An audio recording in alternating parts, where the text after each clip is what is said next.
I want to point out the dichotomy in the way your father has raised you. He has given you the strength to speak up.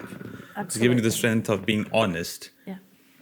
But on And the flip, very strong values. and on the flip side, when you were honest with him, so then which would create all the friction came from what he taught you, and that's Yes. that's the dichotomy one has to live. That's life. Yes, and that irony hasn't escaped me. Yeah, that is permanent, and that happens. Yes. And that's normal. Yes. That's life. That's being human.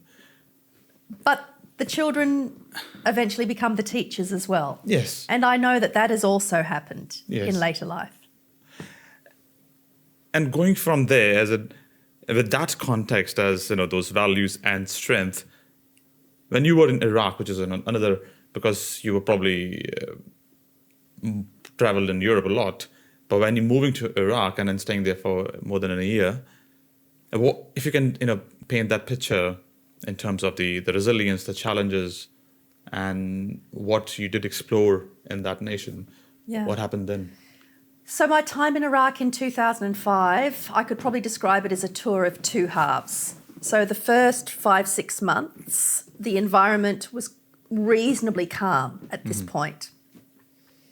And so I was able to leverage that and spend a lot of time building trusting, respectful relationships with many Iraqi colleagues in the judiciary, law enforcement, law, and we were able to do some important work together. And I felt very privileged to work with them, to assist them, to re-establish one by one a lot of the structures that had been destroyed in terms of courts, prisons, police stations.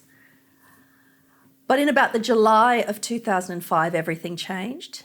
There was this infrared technology that had made its way across the border from Iran that was behind a lot of what we called IEDs, the explosive attacks that were now going off up and down the country. And they were killing thousands of civilians and hundreds of military personnel. Everything changed in I would say, that month of July. And the environment in Iraq became terrifying and extremely dangerous and volatile. And that's really when my resilience was tested. It became so dangerous that the International Red Cross were forced to pull out. So as a result, the British government appointed me as now their proxy human rights inspector. So I now had a third role. And this new role required me to conduct spot, unannounced visits and inspections on various facilities around the country.